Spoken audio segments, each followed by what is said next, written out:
Hi, everybody. I'm George, and welcome to another episode of the Best Little Horror House in Philly, the show where we talk about the best horror movie ever made, according to our guest, at least. And we've got another exciting joint pick because both hosts of the Fantastic Killer Bees podcast are here. Please welcome Tori and welcome back Garrett. Hey, thanks, George. Thanks for having us. Yes, we're so excited. Yes, absolutely. I assume people can figure out which voice goes with which name now. It seems probable, although feel free to introduce yourself. Oh, I'm Garrett. I am Tori. Yeah. Perfect. So, Tori, we heard a little bit about Garrett's history with horror on his Mandy episode, but I think that this is a perfect opportunity because usually we have to kind of skim through this part when we have a joint pick. But since we've already got Garrett's past, let's talk a little bit about your introduction to the genre, how it became a big enough part of your life to host a podcast that, you know, goes into it regularly, all that kind of stuff. Yeah, well, I mean, I was terrified of most horror things for most of my life and actively avoided most horror.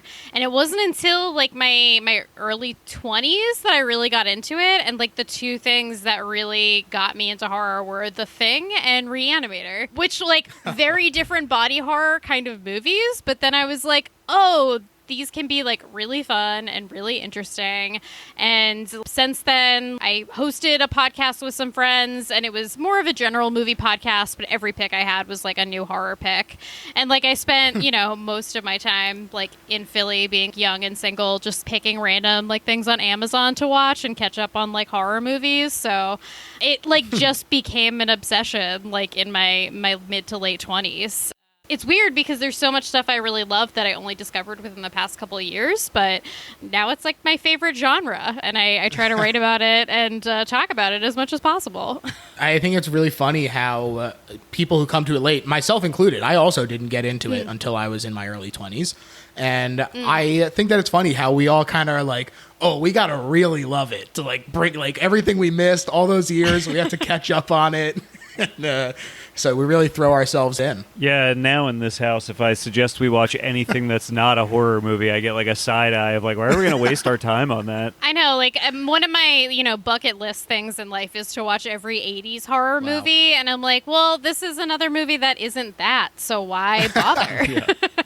That's so funny. It's funny, too, because, that's a great goal because it's achievable. They're not making any more 80s horror movies because the 80s are done. There's a cap on that, yeah. At some point, it ends. Yes. Do you have a preferred subgenre? I mean, obviously, you're clearly a fan of 80s horror, but is there a specific, paranormal or slashers or whatever that really jumps out to you where you're oh, I like this more times than not. I give this the benefit of the doubt kind of thing. I mean, I guess slashers is probably one of my favorites. I pretty much love every slasher that we see. I mean, that's definitely my favorite, so I feel we gravitate towards that. Yeah, but I mean, it goes a little bit into other genres, but a lot of my focus and my rating on Movie John and when I was on Cinema 76 is a lot of feminist horror kind of takes and stuff. And for a few months now, I've been working on a rape revenge piece as well. So I really love revenge specifically. I think that is also one of my favorite subgenres. Yeah. Slashers are so fascinating to me, and probably my favorite subgenre as well. It seems like there must be something in the air here in Philly because I think that with paranormal and stuff like that, there's a lot of waiting around if it's not good. But with a slasher movie, every so often there's gonna be a slashing. It's right there in the name.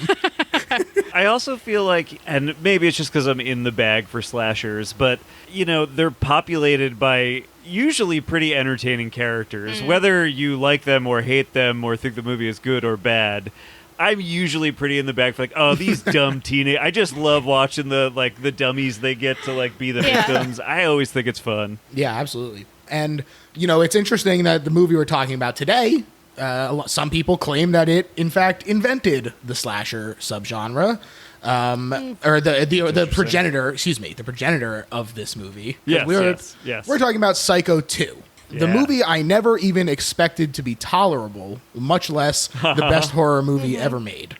Yes. And I watched it for the first time just under a year ago, and it's really shocking to me how good this movie is, with the bar set so high. I mean, it was funny because I talk about Psycho all the time because not only do I just love it, but it's also had an immense amount of influence on horror movies over the years. And I'm just the same thing with Halloween, where I think it's so funny that the sequel got picked before the original here. And I just love that. I think it's so great that we get to dive into something that's not talked about as much, because everyone talks about Halloween and everyone talks about Psycho, but who else is out here giving Psycho 2 the credit it deserves? Exactly. Yeah, and I mean, I do feel like most people know there's a Halloween 2, right? Like, most people know that there are sequels to, like, I didn't even know there were sequels to Psycho until like a couple of years ago. I had never heard anyone talk about them. They just, even in horror circles as I was getting into them, no one talks about these movies. This was like a huge discovery for me when I watched this movie because, as you suggest, it's like you just anticipate that a sequel to Psycho, especially, what is it, like 25 years later? Something like 22, I think. Pretty close. Right, is going to be dog shit, you know? But then, like, the movie seems to be fully aware that you think that, seems to even know what you think a Psycho sequel is going to be, and spend some time masquerading as that movie, so that it can then pull the rug out from under you, just like the original. It's like, it is such a great movie. Yes. So good. I'm curious how you both came to it. Like you said, no one talks about it. So what was the thing that finally gave you the kick in the pants to check it out? Well, I did, on my other podcast, I Like to Movie, my co-host Dan, I think maybe had seen the whole series, or at least knew about, like, must have known about them, suggested we do them on our show, and I was like, oh, sure, I don't, whatever, great. And then, ended up discovering that I like all of these movies, actually. Like, they're not all as good as this movie, but I do like all of them. And then, I don't know, I liked them so much, I bought a Blu-ray set that you can get for, like, $15. You can get, like, all 4 of the originals in, like, a little, Blu-ray collection. And so I introduced Tori to them, I don't know, this year? Last year? Quarantine? Yeah, I think we started watching them in quarantine. Whenever quarantine was, and however long that lasted.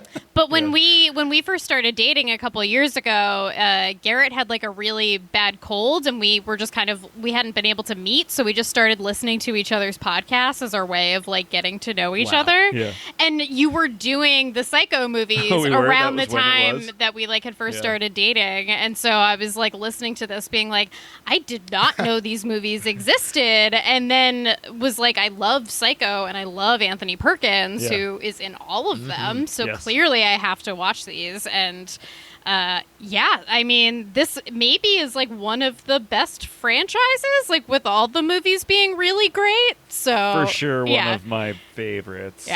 Yeah. I actually still have to check out 3 and 4 myself, but friend of the pod, Dustin, he loves 3. It's very fun. Highly recommend. Anthony Perkins directed that movie, and Anthony Perkins is a grade A weirdo with an interesting sense of humor, and it very much comes through in his Psycho movie. Also, you get to see Jeff Fahey's neon purple balls in that movie, and I refuse to explain that any further. You just got to check it out, folks. Yeah. Exactly. And also, I agree that I've seen that set. I almost pulled the trigger on it many times myself, and I think that if you don't already have a copy of Psycho, it's worth it just for that. And then you get this and also the other 2 in there. What more could you possibly ask for? Yep, 100%. So Psycho 2 was released in 1983, 23 years after the 1960 release. And it was set in that time frame as well. Although, interestingly, it is unrelated to Psycho author Robert Bloch's Psycho 2 book, despite that being the same gap from 1959's publishing date of Psycho to 1982, which that's a weird coincidence. That is interesting. Which I think I bought you that. We own Psycho 2 by Robert Bloch, but I've not read that book yet. Very different based on what I was reading. So you'll get a whole new story. There you go. Yeah. The book sold well, but it had mediocre reviews, and especially the negative comparisons that it got to Red Dragon, which had been published the year before. And in addition to that, the story was pretty explicitly anti-Hollywood, in addition to instances of rape and necrophilia. And so Universal was like, no, thank you. Oh, you don't say. They didn't want to touch They that? didn't want to touch that. They didn't even invite Block to the screenings of Psycho 2. That's how not 10-foot pole they were touching him with. Interesting. But in the commentary for Psycho 2, Tom Holland, who went on to write this as his third script before ultimately breaking into the directing game as well with Child's Play and Fright Night, Yeah. called the book, quote, the least commercial or even filmable sequel to Psycho imaginable, as a giant fuck you.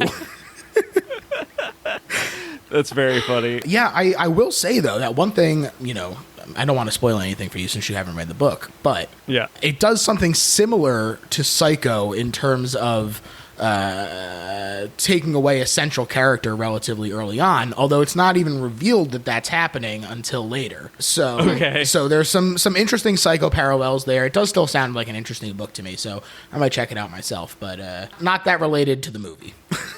Yeah. I'm looking forward to reading it. I mean, I think that the script for this movie is great, and it is interesting that he goes on to make some other great, interesting horror movies. Yeah. And I feel like you can, I don't know, if you can chart a nice trajectory, I think, from this movie into those movies. You know what I mean? Well, there's such a good general team with this movie, too, Yeah. of 80s horror awesome folks. Like Oh, yeah. Dean Cundy Come on. is There's also Cundy the getting in there. DP. That's Yeah, right. I was That's like, I always forget. And when we were watching it this time again, I was like, yes, there are so many awesome people involved in this. Yeah. This is perfect. Yeah. And, typical of Cundy, it's a great looking movie, Oh, too. yeah. Oh yeah, it's really one thing I love is that a lot of times when cinematographers and directors of photography use Dutch angles, they tend to go a little crazy with it, and every every couple minutes they're like, "Bam, Dutch angle." Yeah. And in this movie, it's used very sparingly. And I think Yeah. that it really kind of calls back to the original purpose of really kind of throwing you off kilter and making you feel the unbalance that the character is feeling as well. And that only comes with having that Cundy flair, baby. That's right. Very yeah. true. That is, I mean, I know that we'll get into like the plot of the movie as we go through here, George, but that is what I kind of like about this movie so much. I think you as well, Tori, is that the kind of rug pull of this movie is that Norman becomes the hero of the story, really. It's more about his actual innocence in this and him being his own worst enemy and these people kind of trying to take advantage of him and reignite this thing in him. It's a very interesting. It's not what you would expect for a sequel to Psycho, Yes. and that's what's so interesting and fun about it. But it also preys on what we know about Norman the whole time, right? Exactly. The same fears that he has are the fears that we have. Because we're just Yes. waiting for the other shoe to drop, just like he is. Yeah. Yeah. Yeah. And you want to root for Norman. Yeah. Like, Yeah. He's a cutie I pie. love Norman. He's Yeah. adorable. Well, yeah. I mean, he's probably my favorite slasher, actually, because he really, I love Norman. I really love Yeah. Norman. Yeah, I think, this is the best horror movie ever made, but specifically Anthony Perkins' performance in the original Psycho, I think is the best horror performance of all time. Oh, yeah, and Yeah. how about that, too? I mean, the other thing that is so impressive about this movie is 22 years later, he comes back, and, like, this may be, like, the best return to a classic character by an actor I've ever seen. Yeah, slides right he, in. like, slips right back into this character, down to that he has a stutter, but only when he's like under extreme stress, down to like all of these little details he like brings back and feels so natural. He's naturally returns to this character of Norman. It's a really incredible performance. I mean, you're immediately charmed by him again, which you are when you first see Psycho. Right. And then this one is even harder because you know all of the things that he has done. And I'm still immediately like, yes, I just want the best for him. I hope he's rehabilitated. Yes. I Yeah. hope things go well. Yes, when he does his little nervous chuckle when he's like, I don't kill people anymore. yeah. Oh, man. When he's like struggling to pick up a fucking knife to cut a sandwich for the pretty girl in his kitchen. It's going to get better, Norman. Yeah. But yeah, so like I said, Universal hired Tom Holland to write, and they reached out to Richard Franklin to direct. And Franklin had been a huge Hitchcock fan since he himself saw the original Psycho in theaters as a 12-year-old. And yeah, he's an OG Hitchcock head. And while studying film at USC alongside George Lucas, Robert Zemeckis, and John Carpenter, what a class. Wow. Yeah. He had actually become good friends and even a student of Hitch himself after trying to get a screening at the School of Rope, which led to a phone call and lecture invite for the man himself. I thought Aw. you said the school of rope, as if he was like going to school to be like a professional dominatrix or something. I'm sure it's out there. Yeah. But he moved back to Australia to work for a bit, trying to build up a name for himself, including a movie heavily based on Rear Window called Road Games. Oh. Yeah, it's like, what if Rear Window was in a car? Wouldn't that be something? We haven't seen that, but I think we might have literally just bought it. Wow. Isn't that one of the ones we just ordered? Maybe. I think so. I don't know. Yeah. But yeah, that movie, along with just like a passion for Hitchcock's work, got him this job. That's interesting. Because this movie is full of references to Hitchcock's original movie, but in like really kind of like crafty, interesting ways, and has some really, I think, like impressive cinematography that makes it's interesting to me that we've done this before. You can watch this movie back to back with Psycho, and despite the fact that you're watching, a movie in color that is clearly like a much more modern movie, I think they sit nicely very next to each other tonally, and part of that is Franklin's, I think, very careful attention to the direction. Yeah, I think that, first of all, I think that a lot of the references to the original are handled very deftly. They don't just feel like Easter eggs for you to spot. They feel like they are important to the plot in some fashion or another, which is, I think, very important. And then they also are like, here's some actual Easter eggs, like the Hitchcock shadow on the wall. Yeah. Well, and I like the way they really do like prey on what you know and remember about the first movie. Like anytime somebody is on that goddamn staircase, you're like, oh, they're fucking going down. That person is about to take a fucking spill. Yes, absolutely. And like you say, a lot of that comes to how it looks, which Dean Cundey was brought on as a cinematographer. Amazing, amazing cinematographer. Perhaps most known for The Thing, which, as you said, is an all-timer and a lot of people's sort of introduction into what horror can really be. And a lot of that has to do with Dean Cundey's work. I mean, look, don't get me wrong, John Carpenter is who he is, but Dean Cundey really brings a lot to every movie that he works on. Yeah. The best John Carpenter movies are the ones that Dean Cundey shot. Exactly. Absolutely. Generally. Yeah. And they also got Jerry Goldsmith as the composer. Oh, yeah. Another favorite of ours. He's great, and it's really fascinating to me that the studio was like, you can use the Bernard Herrmann score from the original. And in an effort to help this movie build its own identity, they declined. I think that that's so confident and so That is interesting. Yeah. Yeah. Yeah, because, like, that is such an iconic score. And so maybe on one hand you go, like, we don't want to be, like, in the shadow of that or whatever. But I don't know. That feels like that's a no-brainer. Like, fucking use that score, Yeah. you know? It's like, it's Reanimator so came good. in and said, we're going to do it instead. Yeah, exactly. But yeah, so it feels like you're literally cutting yourself off at the knees. Like you've already got one key component down, good, ready to go, locked, you know? But they're like, no, we got this. We don't need it. We're going to write a whole other one. Hold my beer. Yeah. And luckily, we mentioned that they got Tony Perkins back in the role of Norman Bates, but what an incredible boon that is, and so incredible that they were able to get him back in. There were rumors that if he'd said no, Christopher Walken would have been the replacement. And that it would have been a direct-to-TV sequel as well. And this was around the time that he was doing Stephen King's The Dead Zone for people who are trying to imagine what that looks like. Yeah. And, I mean, look, I like Walken, but Tony Perks don't miss. And I am glad that they felt confident enough in the movie to actually release it legit because the movie is so good. And it would just be another thing that people could use to dismiss this movie if they were like, oh, it was direct-to-TV, and oh, it's 22 years later, and all that jazz. Yeah. So many things stacked up correctly for this movie to be in the place that it is. And it just feels like such a balancing act of everything that it's so impressive. Yeah. And while I was researching, I found an absolutely bonkers article from People magazine in 1983 where they're talking about why is Anthony Perkins so good as Norman Bates? And the answer was because of insane childhood trauma, of course. And I was reading this article, and to sum it up, basically, his father was a famous stage actor, and so he was gone a lot. And Anthony was like, wow, I love him, but also when he's here, I'm jealous because I'm used to just being mom and me. And so when Daddy Perkins died, Tony, who was 5, felt incredibly guilty. And then you compound this with the fact that Mrs. Perkins wound up coming right up to the line of molestation over the rest of his childhood. And Tony became terrified of women for real, despite plenty of interest from them. So he wound up having several gay relationships relationships, claims to have found it unsatisfying, and after quote-unquote encouragement from a psychotherapist, which I assume was some kind of conversion therapy or something, finally had sex with a woman at 39 before shortly thereafter meeting his wife-to-be, and then ultimately dying of AIDS at 60, and his wife wasn't a carrier, so there's some discussion of if he was bi or actually gay and still grappling with his sexual identity still.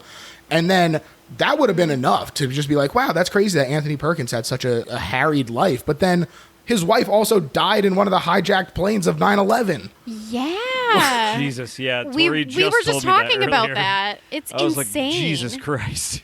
And then you think about his kids too, who are also like, I know one of his kids is a director, and then the other is Right. also in the music industry and stuff. And like thinking about how hard that was on them, my God, yeah. blew me away. That is so traumatic in so Yeah. many different ways. That I couldn't believe that when I heard all of those things stacked up one after the other Yeah. the other is like unbelievable. I just bought a biography on Perkins because we want to do him for the podcast, but I legitimately think he is such an interesting person that I need to do the most research I've ever done for our podcast on him.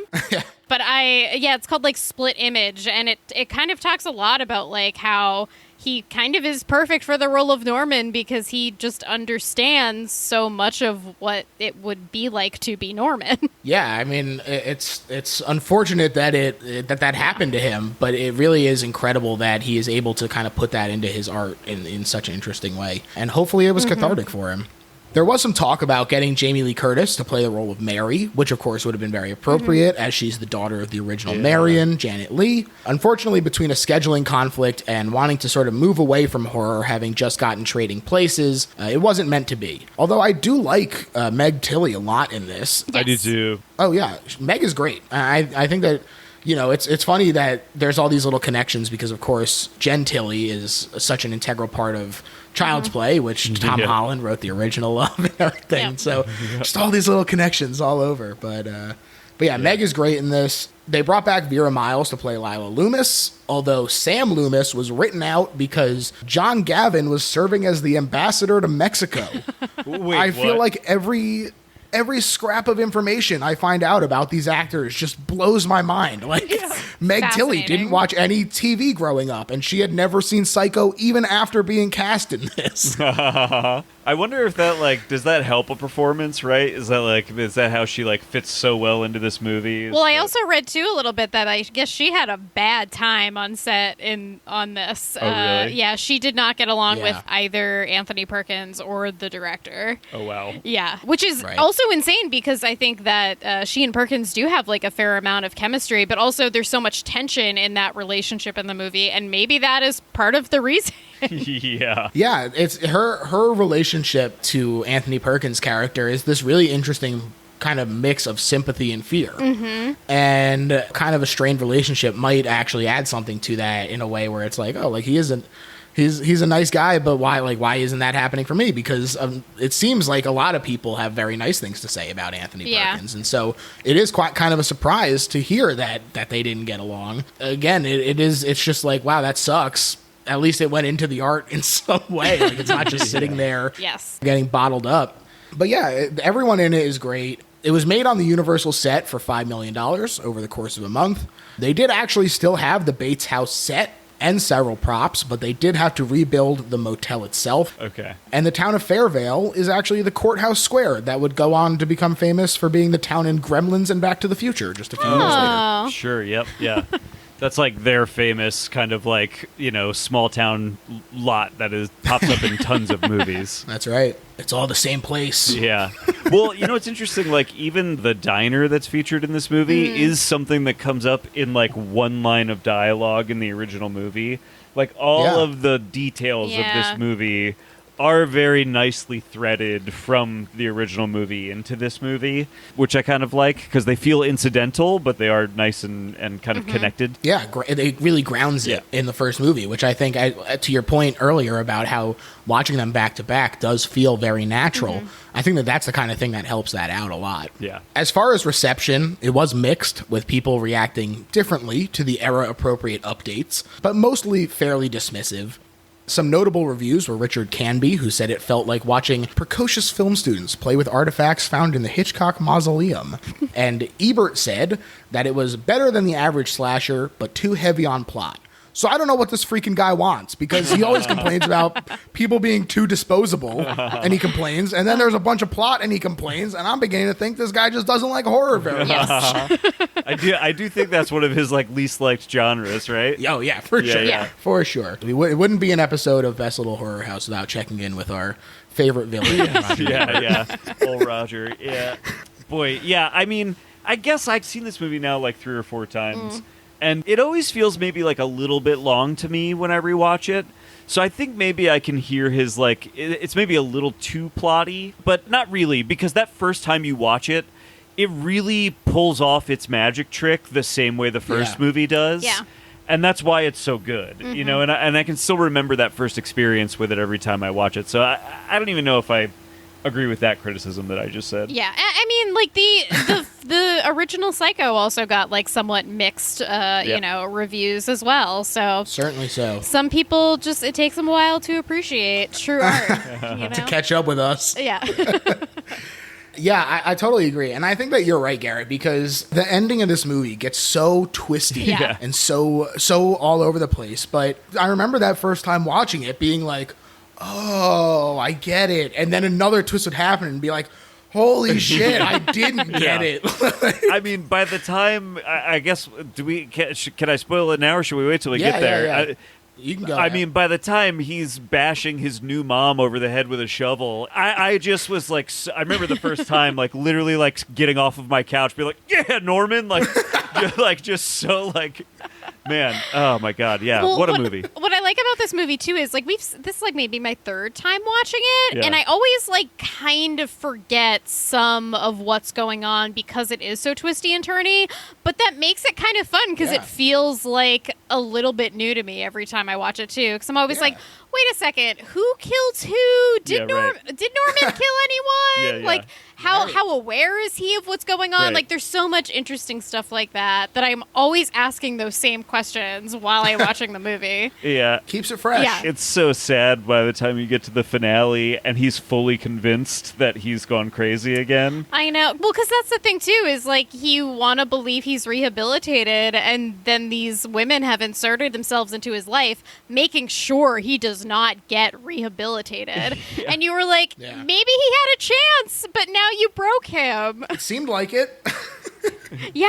Yeah, and there's all these little things, too, where it's like, maybe if the cutbacks hadn't happened and there was a social worker who could come by more frequently Yes. to check on him, or if Lila and Mary hadn't inserted themselves into his lives as concretely, or any of a million chances, it really feels at the beginning like Norman could have made it. Yes. Which makes the ending of this just so tragic. Yes, yeah, it's really tragic. Well, And so Robert Loggia, why did you put him back in that house? Come on, man. it does feel like the justice system made a series of very seemingly obvious missteps. Yeah. In trying to get, as they do. Yeah. Hey, Reagan was in charge. Yeah. But so to get into the actual movie, it starts with a production card in black and white as we transition to the famous shower scene.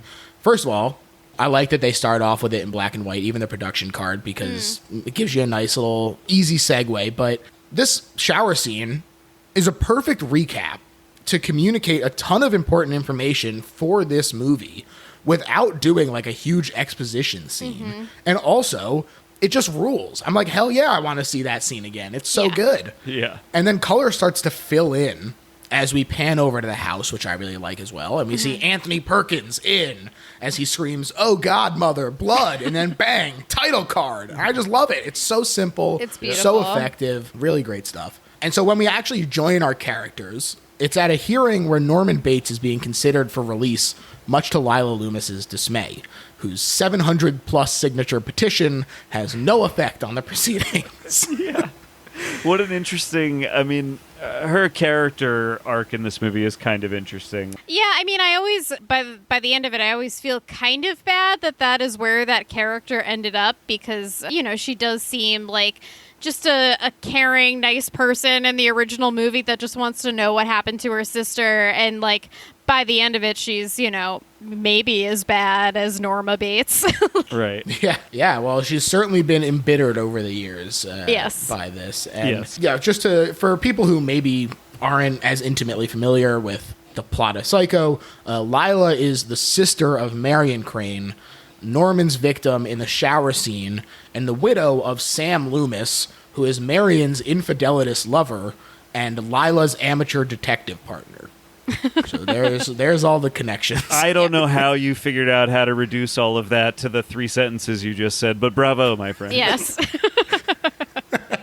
Oh, thank you. It wasn't easy.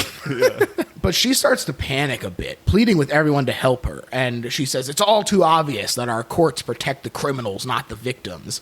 And this, I joked about Reagan being in charge at the beginning, but this really does feel like full Reaganite in the years between 1 and 2. She claims that mental illness is legal hocus pocus. Like, she's really gone fully just bitter over the years, like I said. Yeah, I mean, it's an interesting characterization of somebody hardening over the years and becoming conservative because of it. And we know, because we've seen the first movie, the events that kind of led to that hardening. And, there is something interesting.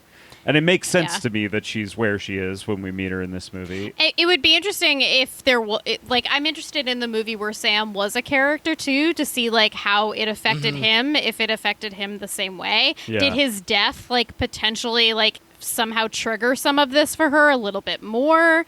Yeah, there's just so much interesting background information like that I wonder, but how did this person end up this way? Yeah, it's really interesting to me because without them ever really talking about it, you can kind of see it. Her and Sam, they bond over this tragedy, and then they fall in love together, and she clings to him really tightly. And then when he finally dies as well, she just withdraws into herself and becomes this completely different person. And when we see Meg Tilly later being like, I'm not doing this for you or for Dad anymore. I'm not living for dead people. You can see that it, at least to me, it feels like the father, Sam Loomis, is someone that Lila probably throws in her face a lot. And I think that it's just, like you said, I think that it makes sense that she's wound up here, and you can kind of see the path that she took, and the fact that they do manage to communicate this without just being so heavy-handed with it, I think is something that's really remarkable. Yeah. Yeah, I agree. Robert Loggia is Norman's Dr. Bill Raymond, and he's fun in this. I love seeing Robert Loggia pop up and stuff. And is very, he's playing a very Robert Loggia character in this movie, it feels like. His shirt's unbuttoned a little bit throughout the whole thing and stuff, Hell yeah. And he takes Norman back home after Norman's release. And as you say, this is a weird move from them. Robert Loggia is like, we could get you an apartment or something in the town. And Norman's like, no, don't worry about it, man. It'll be totally fine. Yeah, put me back in the place where all of the things that would trigger my mental illness happened. Yeah, I immediately start having flashbacks of my terrible life with my mother. It's like the fucking... Literally immediately. Yes, it's the moment he walks into the house it starts happening. It's it's so sad. Robert Loggia is still there. He sees it happen. It's wild. Yeah, it is. He just lets it happen. Norman thinks he sees someone in the window of the house where his quote-unquote mother used to be, but he does allow his fears to be assuaged by the doctor, who insists that nobody has been a tenant in this house for years. They are nervous, though, about Norman staying there and the memories coming back, especially, as I said, thanks to the social programs being slashed more than the victims, leading to the dearth of trained social workers. But Norman says he knows how to handle it now, so who needs anyone checking in on him? Right. Yeah, he's all set. He got it all settled. It's all worked out. This is what the movie's doing, right? It's like, this is what you probably expected a sequel to Psycho to be. Yeah. In the ways that you would expect it to be dumb, too. The ways you would expect it to be clumsy. Where it's like, they're just dumping him back off at his house where everything happened. Yep. He immediately seeing his mom in the window again. Oh, boy, here we go. And I think it knows that. It knows you're going to be like, oh, come on, really? This is what we're doing, Yeah. It's setting you up. Yeah, exactly. It makes you think that you're smarter than the movie so that the movie can be smarter than you. Exactly. Yeah, exactly. Norman wanders the house, which is covered in dust, and he finds all these indicators of his mother, including notes and whatnot, a new note even, which brings back memories of his poisoning of her. And a lot of this scene looks really great. Between the classic Hitchcock dolly out, zoom in to create the feelings of vertigo, and the reflections of himself as a young boy in the polished wood and the metal doorknob. It's all great stuff. That's actually his son, Oz Perkins, now director of excellent horror films himself. Yeah, we saw that in the credits when we were watching it. We were like, oh, okay, that makes sense, actually. Yeah, I mean, who better to look like a young version of him? Yeah. And so that day, he checks into his prearranged job at a diner in town where he's greeted by Emma Spool, an older woman who also works there, and she discusses with him her fandom of Forgive and Forget. Very Christian, she says. Right, yeah. He also meets Mary Samuels, which is Meg Tilly's character, who's another waiter there. She is very harried as well. You know, coming into this, she's already like late. She's throwing on her uniform as she arrives. But in order to sort of get this connection going between them right away, she breaks a plate at work, her fourth in 2 days or whatever, and Norman covers for her. And, you know, even her name is kind of like a less explicit Psycho reference, where Marie Samuels is the name that Marion Crane signs into the Bates Motel with. And so if he had remembered that, maybe he would have avoided this whole thing. I never even made that connection. I know, I didn't either. Yeah, that's interesting. Yeah. That makes a lot of sense. She knew. And yeah, I mean, it's like when you think about what's happening in full view of the story, she is like literally like doing things to try and make a connection with Norman in this scene. You know, she's like, she's trying to make sure that he invites her back to the house and the motel. Right. Which is, oh, I've been thrown out and it's raining. And yeah. So it's pretty interesting when you think about some of these scenes in full view of like what's actually happening in the movie. Yeah, the duplicity. And he does. He offers to let her stay at the motel. She appears to be hesitant, but between the rain and the offer of a free place to stay, she does take the offer. When they arrive, though, Norman is suspicious of the condition of the place, and the two of them meet the motel's manager while Norman was incarcerated, Warren Toomey, perhaps related to and certainly as much of a scumbag as Pennsylvania Senator Pat Toomey. Well done. What a perfect connection. Yeah. That's the Philly that everyone's coming here for, baby. Take a bow, George. I love it. But Norman sends Mary to the house instead of the motel, and he fires Toomey for allowing people to, quote, party in the rooms after he finds drugs and he realizes that people are staying for just hours instead of the entire evening. Yeah, I mean, are we not going to talk about Toomey is played by, what's his name, Dennis Franz? Is that his name? Yeah. Human sausage, Dennis Franz? Man, when his outfit later, when he's in the diner and he's wearing like a Hawaiian shirt with a bolo tie, I was like, that's a power move, Dennis. I mean, he is a sleazy motel owner. Like, that is his thing. He is. All he does in this movie is sweat, smoke cigarettes, and sound like what I imagine a sausage sounds like when it's frying on a pan. You know what I mean? Like, and calling Norman a psycho. Yeah, constantly. actually calling him a psycho. Yeah. Hey, he makes a lot with the small role he's given. Yes, true. When Norman rejoins Mary in the house, she calls her boyfriend to talk with him, and Norman just kind of putters around. And as you say, they do kind of keep you unsure of how this is going to go, or unsure when the moment is going to happen of him sort of going back, because he finds his mother's tea box that he poisoned her with, and he finds the giant butcher's knife, and he's getting nervous. And we are like, the fact that he is resisting, it kind of puts the seed of the idea in your mind of like, is this just going to be a straightforward slasher sequel? Right. Or is this going to be something new? Yeah. And they do such a great job of keeping you on tenterhooks while using the symbology of the first movie. Yes. Yeah. Yeah, because, I mean, I guess we'll get there, but we also get to, like, bathrooms and watching, and, like, all of these things start kind of recurring, but transformed a little bit in interesting ways. Absolutely. He also lies to her about having any knives rather than just take it out. But she grabs it and she literally hands him the knife. And she's like, cut my sandwich. You know, when you like have seen the movie and you're kind of like looking at it from a bird's eye view and being like, oh, well, this was her trying to trick him.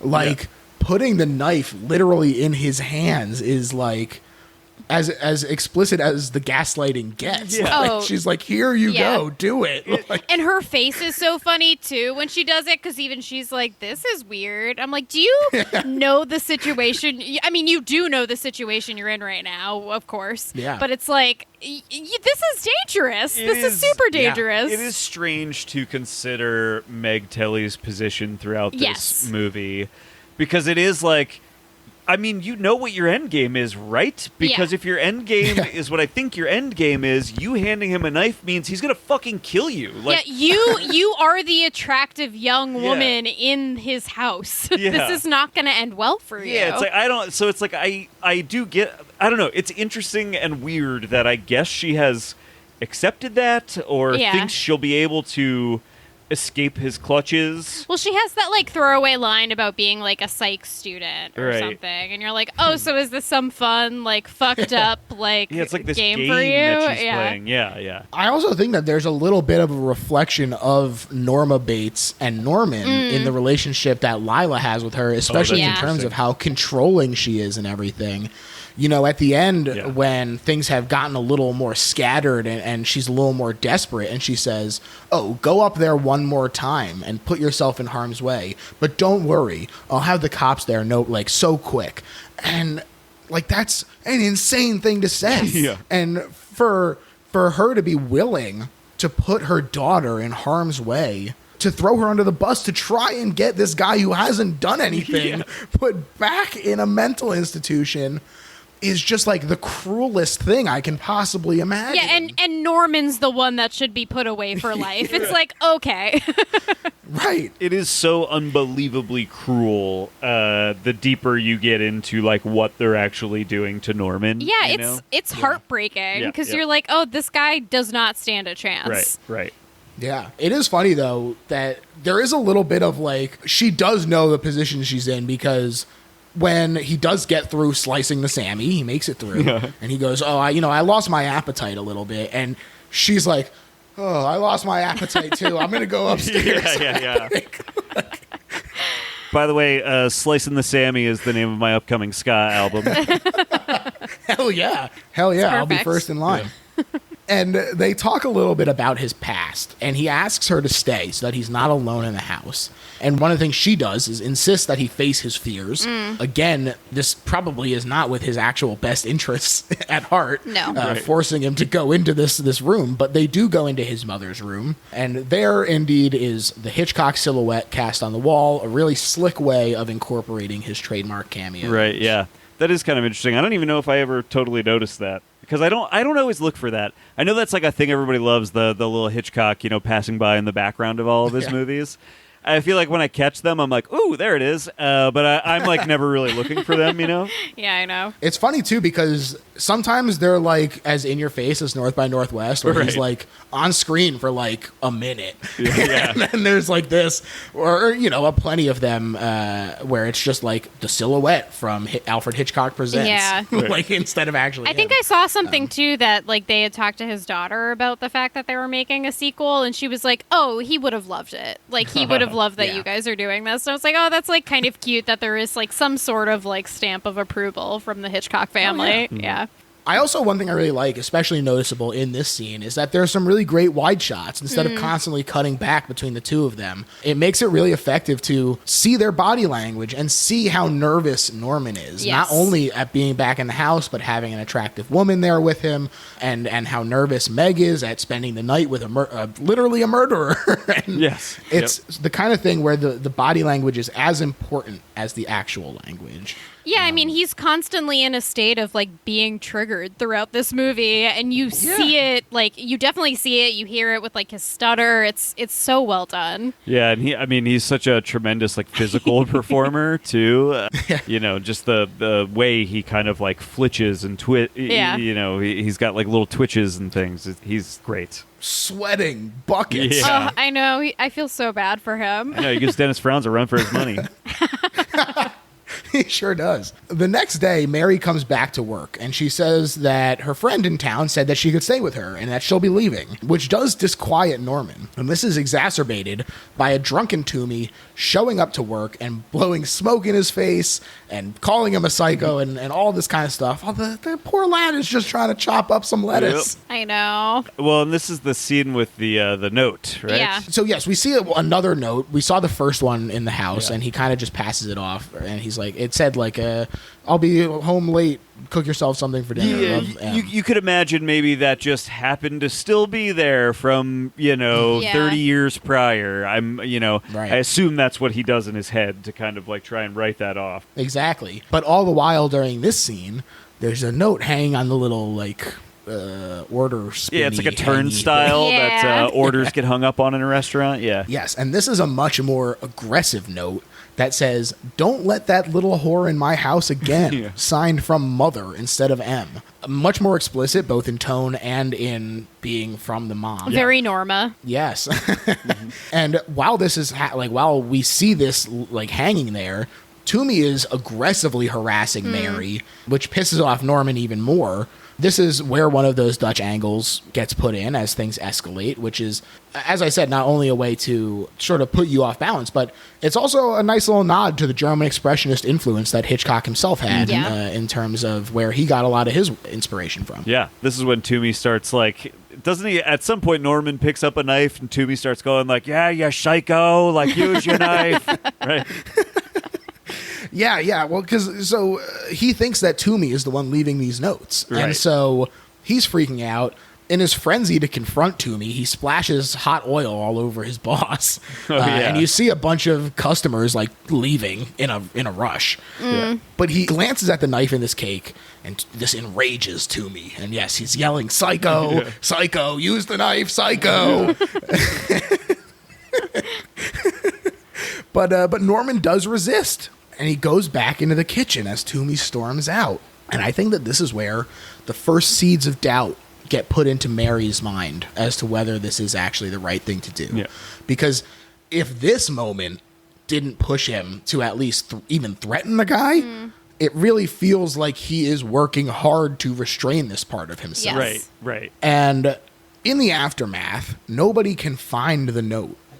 And I love how Norman reacts to this. Ugh. He's so scared, and he's like, don't just humor me. And he realizes how it sounds when he starts to say that there was a note from his dead mother there. Yes. It's just incredible acting. Again, this is where a lot of the body language comes in. I think that Anthony Perkins is incredible in this movie the whole way through. But in these little moments of pressure is really where he shines. Well, and this is where he starts to make you feel like you care about Norman and Norman's fate, but this is where the movie is starting to play its trick of, hey, but you watched the first movie.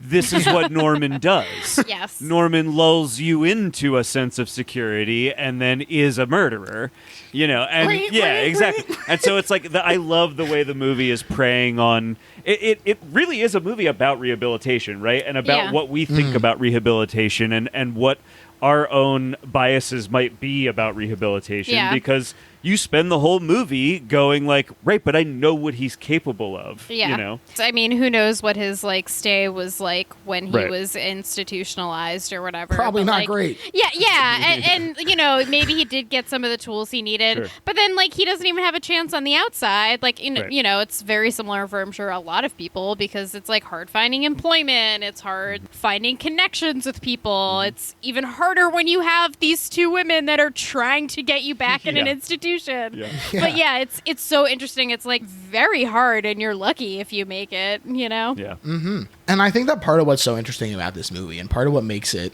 the best horror movie ever made to me, is that in so many movies, they're interested in putting you in the shoes of the protagonist. And in this, it really kind of puts you in the shoes of the townspeople. Yeah. Because the whole time, everyone knows who this guy is. Yeah. The same way that we, having seen the first one, are like, it's going to happen eventually. Yeah. He's going to snap eventually. Yeah. Because we have the inclination that this is just a movie character and we know that this is how sequels work, we're waiting for him to snap. Yeah. And We've seen the notes. In a second, we're going to talk about an eye spying on Mary while she's in the bathroom and everything. And we assume that that's him. Oh, Norman must still be bad after all. And it's this kind of carceral punishment as opposed to rehabilitation attitude that contributes to a higher recidivism rate in real life. That this attitude of people being like, once you're a criminal, that's all you are. Yeah. That is you get the A stamped on you. Yep. And for everyone to be like, oh, I knew that this was going to happen. And then it doesn't really happen until he's literally like the last couple seconds. I think that you're totally right in that this is really a movie about sort of our attitudes towards rehabilitation and the way that we treat people coming out of those situations. And also when you think of how many slashers, and slashers that I love too, but so many of them have the like escaped mental patient trope and that sort of thing. So it is interesting that this decides to actually take a lot of that seriously as opposed to being like, oh yeah, like the psycho that like escaped from a prison is of course like the perfect person to be the murderer and like kill all of these people in this. So it's I just really appreciate how seriously it's actually taking it compared to like so many other films in the genre. Sure. I mean, even Halloween, you know, his whole thing is that Mike Myers just breaks out of the sanatorium, they call it. Exactly. But Mary goes to meet Norman at the house that evening and thank him. And this is where that awkward little joke comes in and where Mary's like, oh, that Toomey is such an asshole. I could have just killed him, but you were so cool. And that's when Norman is like, oh, I don't kill people anymore, remember? And it's so funny because that kind of awkwardness is like, oh man, it's heartbreaking for Norman. Like that would not put someone at ease. No. But it's also like so much a part of his character. Like, you know, it's like you recall those moments in the first movie where he's also making like awkward small talk and probably revealing too much in doing so, you know? Yeah, absolutely. Sure, the taxidermied birds and everything. Right. Mary goes to take a shower, and we see an eye behind a hole in the wall spying on her. And it's framed very much like the original movie, although there's also a little bit of, like, Black Christmas in there with, like, the Billy eye flipping around. When Mary emerges from the shower, she is a little suspicious. She thinks she sees something back there. But she finds Norman downstairs playing the piano. That's actually Tony Perkins. He was a very talented piano player. But he's interrupted from his thoughts by Toomey arriving at the motel to pack up his stuff, and pick up his stuff, and get the hell out of town. Yeah. But Norman gets a call while Toomey is down there from someone claiming to be his mother. And he assumes that this is Toomey fucking with him. Right. And then a mere moments later, we see Toomey get sliced up by someone in a dark dress, covered in shadows. Again, utilizing this imagery of the first one to play on our thoughts and say, well, that's Norman, of course, because that's what Norman does. Yeah. Can we talk about some details here quick? Because this is the stuff that I never actually think about too much when I'm watching this movie, but now that we're talking about it, I'm like, okay, so who is the eyeball in that scene? Is it Lila or is it the other woman? Mrs. Spool Yeah, or Mrs. whatever. Spool. Yeah. I think it's Spool. I think so. Because she's the one who kills Toomey. And so I think she was checking in on what was up there, and then she runs down and she takes him out. Right, okay, and so she's also who's in the Norma Bates kind of outfit. Yeah.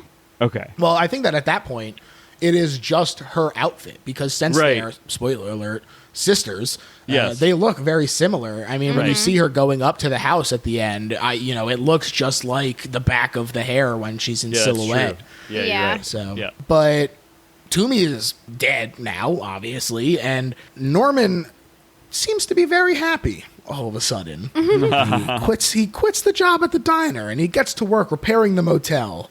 And the good doctor arrives, and he becomes aware of this. But while Norman is working, he hears some noises, and he sees someone in his mother's room, despite having just watched Mary leave for work. So he goes to check it out, drawn in as the world takes on yet another Dutch angle. Mary had just peeked in the hole she found in the wall before she left. And she had seen the room completely covered up. Everything was, covered up from the way that it was before, because Norman was so uninterested in going in there. But when Norman enters now, everything is back to how it was, except for another note from his mother in her brass hand sculpture this time threatening Mary's life. So effective to find this escalating in this way, to find these little things where you're like, how is this even happening? It does feel like the ghost of his mother is there and Yes. fucking with him. Yeah. Oh, by the way, and so does that mean the person who calls as his mother is Lila? Like, is all of this stuff kind of coalescing at once? Well, because he's also getting calls Yeah, from I think Spool.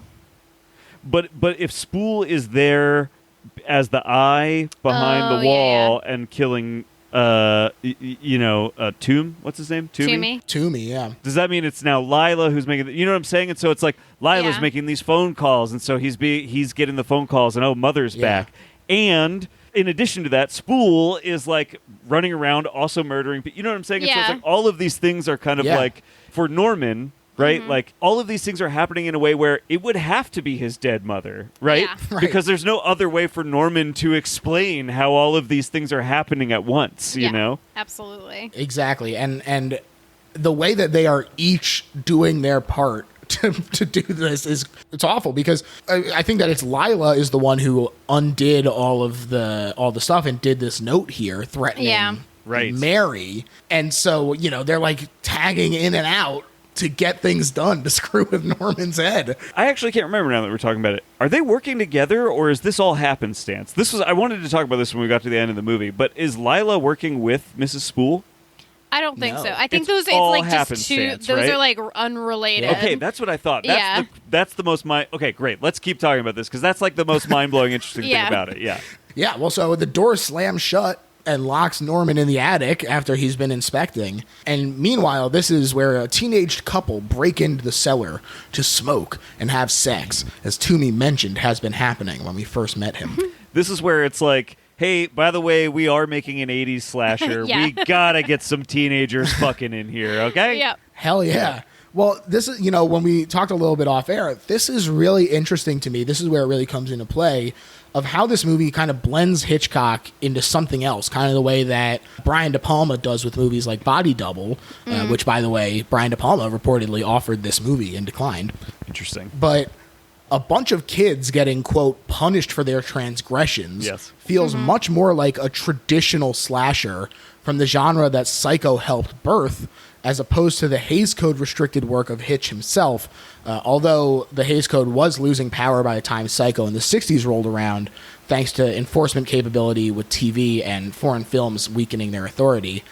But it is really interesting that you're right, this feels like an 80s slasher. This feels like they got the Hitchcock stew up to a boil, and they chopped up a carrot of 80s slasher, and they said, here we go, dump this in.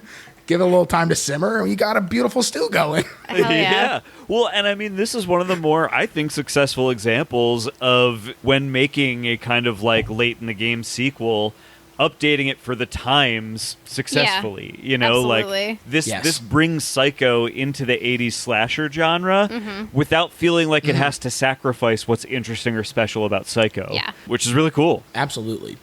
The kids hear some noise and start to leave, but someone catches them, and the boy gets caught on the way out with the windows slamming on his fingers and a knife in the back. And it is a pretty good kill, I think, Oh, yeah. for him to like have his fingers like squeaking on the window and everything. Yep. It's very intense without seeing too much. Yeah, I mean, well, this movie gets like very explicitly gory 80s as well as it goes Yeah. on, It which does. is really fun. Yeah, we see the whole path Yeah, yeah. as this movie kind of goes through the years. But Mary comes back and she finds Norman up there in the attic. As we found later, she is actually the one who locked him in there, but we don't know that at the time. No. And I like that her calling out for Norman starts as his mother's voice before shifting. That's interesting. Yeah. A nice little touch. Yeah. But she lets him out, and when he asks about the mother's room furniture, they find it all covered up again, which, ooh, very spooky. The girl who escaped, however, brings the police by. But the cellar is clean, and Mary claims to have been the one who cleaned it up, and that additionally, Norman and her had been walking in the fields that day when the murders took place, so it couldn't have been him. Walking in the fields. Yep. Exactly. As you do. Like you do. Yeah. And Norman is upset by this lie. because he's scared that it's happening again. And this is another one of those points where it feels like if things had gone a different way, if she hadn't been there sabotaging him, this could have been a moment where he looked for help. Yes. Yeah. And where maybe the doctor comes by and he talks to him about this before it gets completely out of hand. But he has these negative influences in his life that are leading him down the primrose path here. And so for her to create, it seems like she's defending him, but really she's just creating the environment where she can keep torturing him. Yeah. And it really is the kind of thing where you have to come back and rewatch this movie. Because so much of it only clicks into place at the end that it's the kind of movie that you don't just want to rewatch. It makes you want to rewatch it like right away. It is a nice little puzzle that like fits so nicely together in the final moments and rewards rewatches like Tori was talking about, where it's enough of a puzzle that you kind of forget some of the details, and that makes it exciting each time. Yeah, and then you just pay that much more attention to like all the little things that each of these characters are doing. Yeah, I love it. Absolutely. And part of Norman's being upset is that he thinks that he might have done it because that's what everyone tells him he does. I know. They say Norman kills people, so it must have been Norman who killed him. Yep. And that's just heartbreaking. Yeah. This movie gets like more and more tragic as it goes, basically, because you start realizing as you start putting the details together, like, oh, this has nothing to do with him, really, you know? Yeah. When the cops go back to town, there's Lila waiting to pounce on them, asking why they haven't arrested Norman. After all, she says, it's all over town what he did. Right. And, that's the kind of thing where the rumor spreads like wildfire. Oh, did you hear what Norman did? Oh, he killed that little boy. Isn't that crazy? And she then heads to the house where we find out that not only is Mary the daughter of Lila, but that she has in fact been part of this team attempting to drive Norman mad again and get him recommitted with the notes and the calls and the furniture. But her increasing sympathy for Norman has her questioning this, especially since she had locked him in the attic, so she knows that it's not him who killed the kid. Yeah. Right. While Norman is in the bathroom, all the plumbing starts overflowing with blood, which is terrifying to me. Yes. I don't know. And every time that happens, I'm like, wait, what is that? Because then you're like, oh, is he just imagining this? And then she walks in and is like, oh, I'll clean it up. I'll take care of it. And I'm like, no, what the fuck is going on? Yeah, for there to be an actual thing causing it is like such a relief, too, in the moment. When she like pulls out the rag and you're like, oh, it's a scary reason that indicates that someone is dead and trying to cover it up, but at least it's not just in his head. Yeah, I mean, because that's like also a weird kind of like classic horror image, right? The bathtub that fills up with blood. Yeah. So you do immediately start, it just like makes your brain go like, oh no, something's happening to him, you know, like he's having a scary fantasy of some kind, you know? Yeah, and this is the kind of thing that only serves to reinforce this thought in his mind that he is in fact the one who did it. He finds this rag. Oh, I black out when I do this. I must have put it here. Yep. And Mary tries to convince him that it wasn't him, but he insists that it was. And she sends him downstairs to make them drinks. But again, she sees someone watching her through the hole. She grabs a gun that she had come prepared with, presumably in case Norman was as crazy as her mother insists that he is. Right. But also, I guess this is where, she was like, oh, I guess I'll put myself in danger because I have this gun in my purse. Right. But she takes that out and she checks out the room. And this is when she looks through the hole in the bathroom. And this scene looks so good. To set it up the same way that it is in the first one, but to put the shoe on the other foot. Yeah. Wow. It just looks great. Yep, I love the way it looks. I also love Norman's reaction to the gun because she's like, oh crap, I really need to explain this. And he's just like, oh, no, okay, let's search the house. He like doesn't actually care that much. Yeah. It's just such good acting for him. Yeah, I think that he doesn't want to talk about it because he knows. Yeah, it's too like hard. for him. Yeah. Yeah, he there's like a look of sadness that kind of crosses his face real quick. Yep. And then he wipes it away, and I think that you're right in that he's just like, oh yeah, let's go do something else, because I think that he gotten so good at repressing things. Yeah. That this is just, it's another betrayal that he feels, and he's like, well, this is just what happens to me. Yeah. Yeah. Because it's not and so he moves unfounded, forward. but it's also sad. Like, he just wants people to be able to be comfortable around him. Right. Yeah, and Mary saw someone else looking at her through the hole, by the way, Right. which is also scary. Yes. Yeah.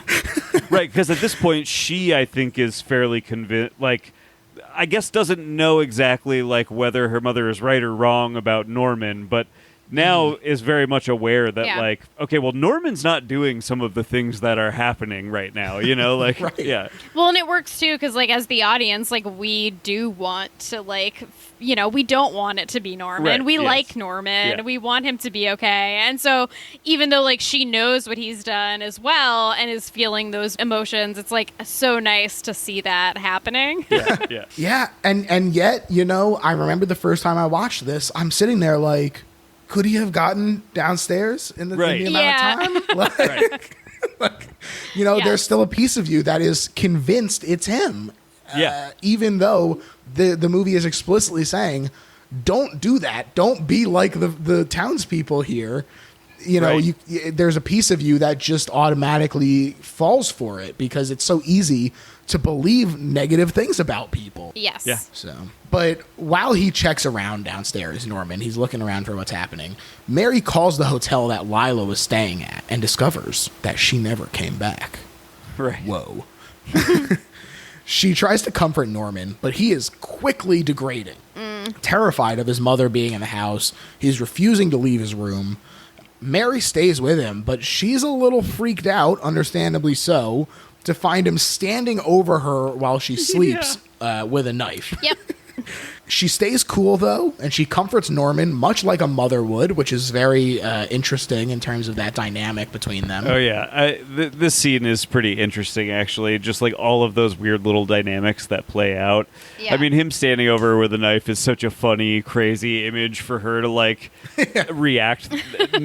For her to have any kind of reaction other than just, like, jumping straight out the window Yeah. is, like, really wild. Yeah. You know, I guess she knew what she was getting into. I know. It's like, that's the thing. It's like, she really must have, I don't know. It's like, how much did her mother, like, sit her down and, like, prepare her for, like, this is who Norman Bates is. This is, like, you know what I mean? It's like, you really have to think about, like, what she must have had to consider and confront to be a part of this scheme. Yeah.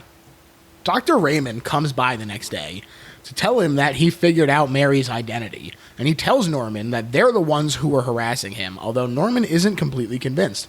Again, because Mrs. Spools has been making calls.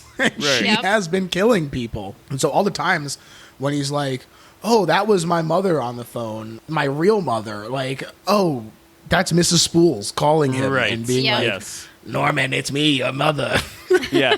Well, and I mean, I think once we get a little deeper in the movie, it gets to the point where it's like, I'm not even sure when this is, like, I think sometimes he is starting to just hear a voice again. Like, he's picking Right, up the right. phone, Yeah. and there really is nothing there. He really is just starting to hear. I do think it starts with both of these women making actual calls, but it eventually builds to he really is starting Yeah. to re-experience these things again, and he's Yep. just hearing the voice. Yeah. It keeps you questioning Yeah. the validity of every single thing. Yeah. Is this a Spools call? Right. Is this Yep. a Lila call? Is this just Norman? Yep. It's super effective. In town, Mary is confronting her mother because she wants to stop this torture. Right. But Lila says that she can hear the approaching madness in his voice. And all Mary has to do is dress up in his mother's clothes and try and get him to murder her. It's so simple. The cops will be there so quick. So no danger really, because the cops have never hurt the wrong person and don't in this very movie. Oh, very funny. It is wild to think about the way she's also, like, gaslighting her own daughter throughout I this know. whole thing. It's like Yeah. it's so many cycles of abuse going on. Yeah. Yeah. Mary refuses and says that she won't live for dead people anymore. And Lila grabs her, like really physically Yeah. Right. painful looking grab. And Mary even says that she's hurting her. And this is in front of people. And I think that, again, in this sort of interesting mirror image, you can see Lila slipping too. Right, Yeah. right. That this has fully consumed her. And she's clearly become obsessed to the point of being willing to sacrifice her only remaining family member, despite the fact that losing family members is what started this whole crusade in the first place. Yep. Right. Dr. Raymond has Norman's mother exhumed to prove to him that she isn't coming back to life. This is, I gotta be one of the things where I remember the first time I saw this, I was like, I don't know if I need to applaud Robert Loggia as like, wow, good doctor. Because, like, as far as having to prove this to Norman, what an incredible length that he goes to, you know? To just organize and, like, exhuming a body, which I assume is not an easy task. Literally just so they can open the box and be like, see? Okay, put it back in the hole, you know? Like, but then I also want to be like, bad doctor? Because, like, I don't know. That just seems like a strange thing to do. Look at this dead body. Yeah. Yeah, it is interesting. I guess that the reason that they can't afford any social workers is they're too busy paying Robert Loggia to be a super doctor who runs around exhuming bodies all day. Yeah. It just seems like such an incredible length that he goes to. I don't know. It's very funny to me. It sure does. Hey, this is Loggia's only patient. Right. It's like, I got nothing going on, I guess. Yeah. Imagine, like, the stuff he's asking, like, for, like, he, like, needs to get reimbursed for at work. He's like, so I exhumed this body. Like, here, please give me money back for this. I like to imagine he is like Loomis from Halloween, where everyone just knows that he's, like, off his rocker a little bit, and they're like, oh, yeah, Robert Loggia's out there exhuming more bodies. Yeah.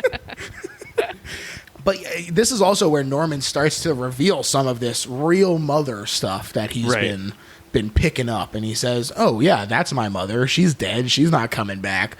But get a load of my real mother, gang. Yeah. You know, it's a whole new issue. And Dr. Raymond is just like, can't handle this. I know. Again, a bad doctor, right? Like, I feel like Norman has now exhibited many signs that there may be a problem at home again. Well, and Spool, too, you're just like, bitch, like, this guy has a lot of issues, and now he's talking about his new mom, and, like, you have no idea the fact that he's running around saying this to people, and they're like, okay, Norman, what? They're like, yeah, whatever, your real mom, sure. Yeah, Norman confronts Mary back at the house when the phone rings again. And he claims to still hear his mother on the line. But as you say, when Mary grabs the phone, there's nobody on the line. And so she goes upstairs to try and pretend to be the mom and, like, convince him to hang up. Which, that's kind of a funny scene to me, for her to, like, run upstairs and be like, Norman, it's your mother, hang up. Yeah. But I really like that now we're in this is where we get to kind of the movies, like, we're moving into its climax now, and the movie's starting to pull all of its threads together. Yeah. And the idea that, what her mom wants her to do is dress up as Norma Bates in order to get Norman to try and kill her. She refuses to do it, but then has to walk upstairs and perform as Norma Bates in order to get Norman to stop thinking that Norma Bates is on the phone. You know what I mean? Like, everybody, you're like, all these layers are starting to just, like, pile on top of each other in, like, really weird, bizarre ways. Yeah, and as he's degrading there, he starts telling her about this real mother thing, someone that he doesn't know. And while they talk, the police arrive and ask them to come to the swamp with them. This is the famous swamp that they drag at the very end of the original Psycho, and that's what they're doing here. And they found the corpse of Toomey and the young boy, and they ask Norman about it, who says that he has no idea. And so the cops send him away, and the sheriff talks a little more with Mary, asking her about what she's been doing with Lila and suggesting that they leave the town. And I actually really like this scene as well. Yeah. It's interesting that it's one of the few scenes without Norman being involved, but those few scenes are, I think, very impactful. Mm-hmm. Yeah. And for this sheriff to be like, what you guys are doing is just, like, the most fucked up. Like, you should leave. Maybe it's not technically illegal, which feels like it probably is. But I don't know that guy's name, but I really like that actor that plays the sheriff. Yeah. I think he's like, it's such a small but kind of, as you say, like, important role in this movie. And having the cop be, like, sympathetic is so interesting. Right. Like, the sympathetic party that's like, please, like, leave Norman alone. Yeah. Absolutely. Yeah. Back at the hotel, Lila runs up to the house, and she's like, all right, well, if Mary's not going to do this, I'm going to friggin' enact this plan. Right. And she's being watched by Dr. Raymond. But as she's getting into the mother costume, she's assembling it, someone shoves a knife into her mouth and out her throat. It is quick, amazing. It's brutal, it's shocking. This is where it really starts to like, oh, we are in 80s slasher territory. Yes. Like, Yeah, this is what it looks great. And oh my god, it's such a great special effect, and it's really well shot too. Like they let you watch it happen, but cut away at just the right time before you get like too grossed out by it. It's like a really perfectly done like moment of gore, and it's also like where the movie just fucking kicks into high gear. I mean, it's just like you're kind of waiting for this movie to like really like pull the trigger on like what exactly are we doing, like where is this going, what are we building to, and then it just fucking like starts knocking all the pins down at once, you know. Yeah, it really does. And you know, this is something that also kind of happens in the original Psycho, where as the dominoes start falling and things start spiraling out of control, people start showing up to the house, and oh, here's Sam Loomis, and oh, here's Lila Loomis, and oh, here's Arbogast looking on behalf of the bank guy. Right. This same sort of spiraling happens in this, and it's so incredible to watch. Oh, now Dr. Raymond is running up, and he doesn't see Lila, but he does find Norman, and now he's like, oh, well, where did Lila go? Is Norman actually doing this stuff? All of these little like mini conspiracies almost are just great, and everybody's running up and down those goddamn stairs again. It's good exercise. Yes. But he tells Raymond now about his real mother, and Dr. Raymond is like, okay, super cop time again. I've finished exhuming your mother. Now I'm going to go prove to you that it is, in fact, Mary and Lila who have been calling you this whole time. Not positive how he intends to prove that, but he's going to. Yeah. And interesting that, like, he walks into this house and basically figures that out, like, immediately, right? Yeah. It's like, we've been watching this whole movie trying to figure this thing out. Robert Loggia, like, comes in the door and he's like, I know what's going on here. And so he leaves, but Mary runs up. As you say, everyone's running up these damn stairs because Mary shows up now to tell Norman that the cops are coming to arrest him and that they need to flee. But Norman is preternaturally cool.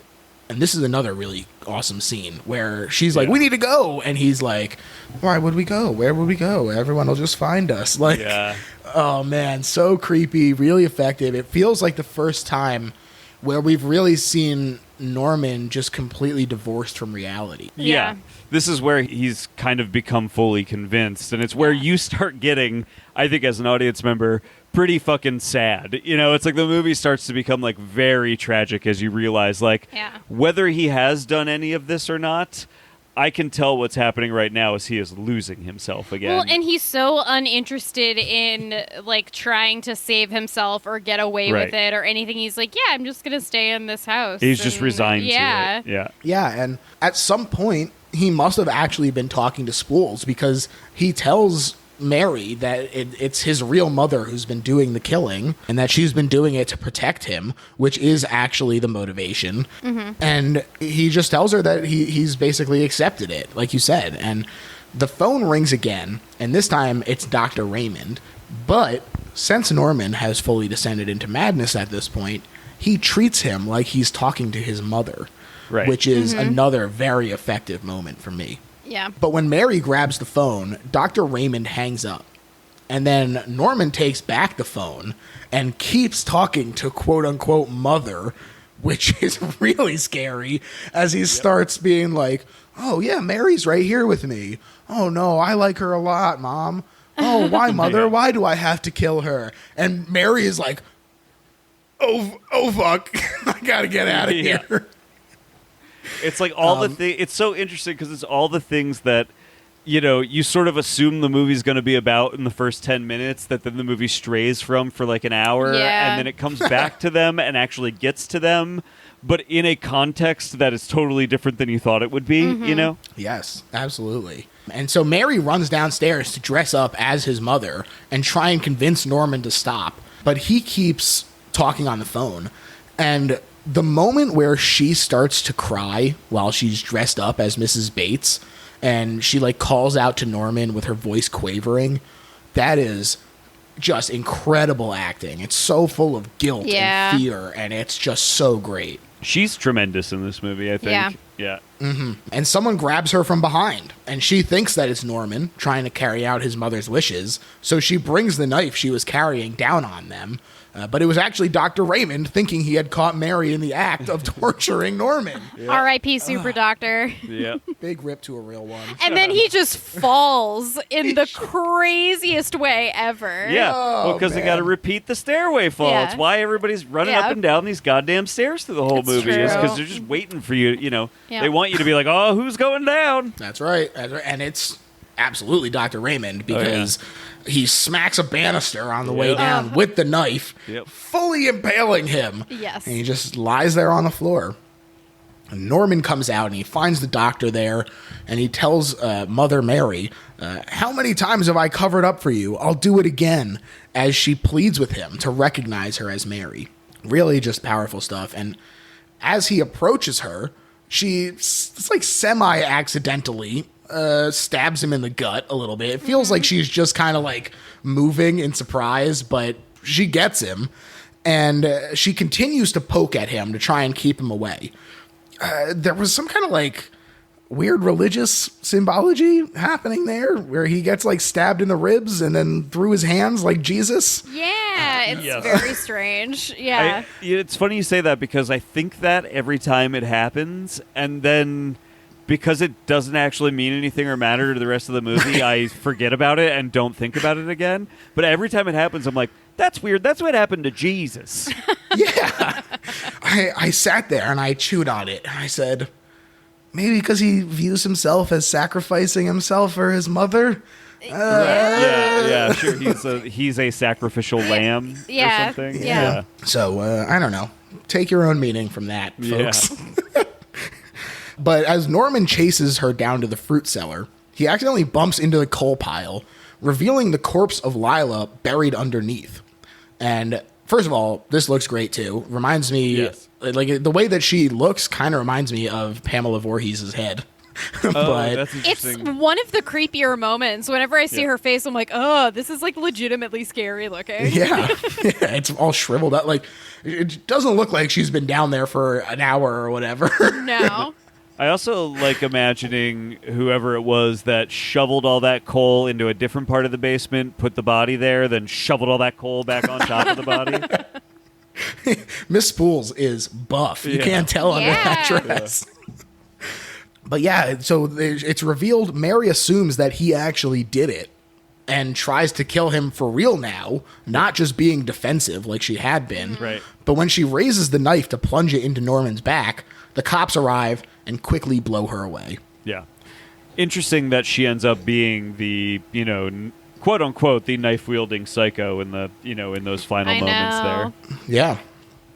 Yeah, it really is. And the police never land on a conclusive theory, but between the hotel guy reporting the argument between Lila and Mary, along with her dressing up as the mom and clearly trying to kill Norman, they assume that she's the one who snapped and killed everyone. Interestingly, though, in the shooting script, she does survive the gunshot and is said she'll pull through okay, but has gone mad at this point. Huh. Interesting. As if they were going to, set up some sort of, future Psycho versus Psycho. Yeah. Oh, that's so interesting. No matter who wins, we lose. Yeah, exactly. Can you imagine if that movie was called Psycho versus Psycho 2? Yes. It would be incredible. They had to include the sequel title in the other versus name to let you know which one it was. But it wasn't Psycho. It was Psycho 2. It's Psycho 3, Psycho versus Psycho 2. Exactly, yeah. But Norman returns home, and a woman who looks like his mother starts up the path to the house. Great shot. Yeah. Kind of startling, because after this is when we assume, oh, this was Norman, and he got away with it. Like, that was what I was thinking by the time that this had gotten to the point in the first time I watched it. But it turns out that this was, in fact, Emma, the older waiter at the diner, who said the thing about forgiving and forgetting, which, of course, that now becomes a very oh, you know what? Maybe that's where the Christianity thing comes from. Because she's like, oh, it's very from Christian. her. Yeah. Yeah. Her like, so it's like from her perspective that he's like a sacrificial lamb or whatever, that he's like her little savior or something. I don't know. Yeah, I don't know. Anyway, that just occurred to me. But yeah, she reveals that she is, in fact, Norman's real mother, that she had Norman as an unprepared single mother, and that she had been institutionalized herself. And that Mrs. Bates, who is her sister, took in the infant when she went away for not being all together or whatever she says. She also, this is where she confirms that she was the real murderer, that she had been doing this the whole time. Yep. And she takes a big gulp of tea. And I love this. I did not notice it the first time. I noticed it the second time. But the fact that he poisoned the tea like he did with his actual mother or with Norma. Wow. What a fun little touch. And, you know, it's the poison tea that Robert Loggia comes in and he's like, can I get you some tea? And he's like, no, coffee, thanks. So I love that little moment. Oh, yeah. And I think it's interesting that, well, for one thing, I do want to ask, do we believe her? I mean, the only evidence we have that her story is true is that she tells it to us, right? Like, what aspect of it? That she killed everyone? That she's his mother. That she's the mom. She's the sister. That any of it. Yeah. Wow. I mean, who knows, really? Right? I mean, that's the only information we have on this is just that she has told it to us and Norman, right? Right. Yeah. Wow. Great point. I hadn't even considered that. And it's interesting, too, because they kind of make it where it could kind of go either way because, there's no files showing any adoption, but it's her sister and maybe she just kind of took him. Like, it kind of leaves it a little nebulous. That's kind of the thing that happens back in the day. Yeah, like, totally. Yeah. Totally. I kind of think that if I'm thinking about this movie and the way the movie presents all of this, I think I'm supposed to believe her. Mm. You know what I mean? Like, I think I'm supposed to think she's telling the truth. Yeah, but that's an interesting, Yeah, I mean, she is clearly a psycho herself. So, and he was a famous one, right? Like, Norman was a famous psycho. So, like, did she just read about this guy and, like, seek him out and whatever, you know? Or like, is it, like, does it run in the family? Like, is this also, like, a genetics kind of thing? That's the other thing where, Yeah, absolutely. And I think that the movie, it's so, like, would this have even happened if he hadn't had every single thing that could go wrong wrong for him? Exactly. Right. But, that's what happens, unfortunately, is every single thing goes wrong for him. And so he smiles and her head dips and he grabs a shovel and cracks her over the head with it. A little bit of overkill, perhaps, but I respect it. I mean, what I like about this kind of final moment, for one thing, it's just like a great, thrilling, crazy image to, end your Psycho sequel on.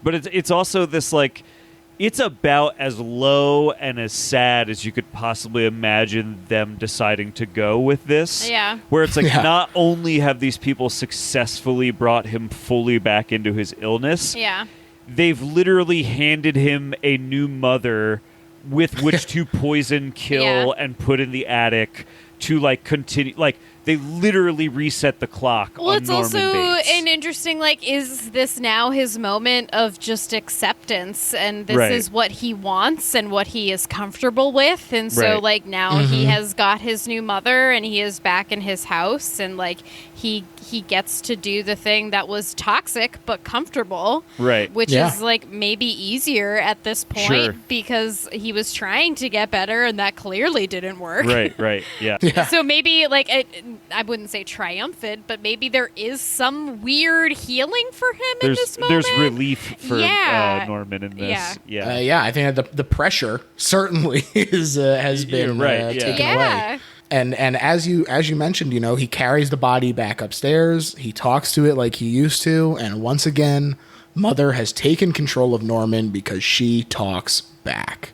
And the vacancy light flickers on, and Norman emerges from the house, a spider in his web once more. Great stuff. It's really, I love that ending so much. And great final image by Cundy. It's got all the fog and stuff. It looks really good. Absolutely. And now we've reached the point of the episode, Tori and Garrett, where we sum up why this is not just a good horror movie, but is in fact the best horror movie ever made. And Garrett, let's start with you, man. Norman Bates versus the Bad Moms Club. What more could you ask for? I mean, that's a great premise for a movie. I just think it is, it's kind of contextual, right? It's just Psycho truly is one of the great movies, one of the great horror movies. And 22 years later, a movie that is fully an 80s slasher movie with gore and teenagers smoking and getting punished for their... Yeah. You just can't imagine that that's going to be... Like, not only... You can't imagine that would be great. You can't imagine it would even be good. You just assume that will be terrible. And for it to kind of prey on that in its storytelling, what you will think about it as a sequel to Psycho... I think it's like such an ingenious thing for a movie to do. And the thing I always say about this movie, and I also say this about The Exorcist 2, by the way, my favorite thing to say about these two sequels is I agree that Psycho and The Exorcist are truly great movies in their genre. But if you're asking me which one I want to watch right now today, Psycho 2, Exorcist 2, every time. That's the movie I want to watch. If you're asking me of those movies what I want to watch right now today, it's always the sequel. Yeah. Because they're surprising and fun in ways that I don't know, I couldn't imagine them being. Yeah, I agree. Yeah, absolutely. All right, Tori, why is this the best horror movie ever made? I mean, obviously the 80s is the best decade of horror, so why not take one of the great horror movies and bring it into the 80s so you get all of the things that are amazing about Psycho, but you also get, I mean, amazing people again, like Dean Cundey coming and doing like the cinematography for this film, which looks absolutely incredible. You get some good gore, you get some nudity, you get the sex and drugs of the 80s too, and like all those good slasher tropes, while also like I think one thing about this that is so interesting is like Psycho is like a great movie, but I think this one is much more interesting to talk about because there are so many layers and it is ultimately I think more complicated than the original. And so I think like especially this is like so much more interesting to talk about and dissect than the original too. So I mean, yeah, like I just want to talk about this movie and watch this movie. Yeah. Hell yeah. To me, this is the best horror movie ever made because it is incredibly deliberate. Yeah. Everything about this movie feels so purposeful. From the weaponization of the iconography from the original film to even its own understanding of our own bloodlust as an audience and the way that people react to trouble coming to town, the way that Norman does. I just think that the movie itself is incredible in terms of like the structure of it and the way that it's put together. But then on top of that, for Anthony Perkins to put in a second installment of the best horror performance of all time and perhaps even bring it to a new level by making him a little bit more complicated, as you said, Tori, and adding a little depth and bringing him out of this psychosis temporarily and seeing maybe what could have been for him. This, to me, I don't say tragic just to be like, oh, I think it's sad. I feel like this is a tragedy, like a Shakespearean tragedy. Yeah. And we're complicit in it. Yeah. And I think that is so fascinating to me. And then for it to have such incredible rewatch value that you can keep coming back to it and see all these little details that finally make sense or be able to pick through it. I just think that that's not the kind of thing that comes very easily. And for it to escape the very long shadow of Psycho, stand on its own while still paying respect to the original, that's what makes this the best horror movie ever made to me. Yeah. Yeah. Yeah, well said. Hell yeah. And to your point, George, I actually think that, Norman Bates is one of the great movie characters, but I kind of think this movie is ultimately what makes him truly one of the great movie characters. He was already because of that initial movie, but the way that this movie complicates him and makes him a sympathetic character, I think for me is what makes him such an enduring character in cinema. Yeah, Norman is... I love Norman. He's so cute. Yeah. I have a crush on Norman. Yeah. But thinking of just like Perkins and his life and how hard it may have been to come back to a character like this and really come back. Like, he fully embodies Norman again. Is so impressive. And, like, more so than just the fact that he did it in the first place. Right. Like, he came back. He had clearly gone through all of this, like, stuff in his personal life and has so much, like, kind of in common with Norman, and has to, like, reawaken all of that in this movie, and then in a third and a fourth. Right.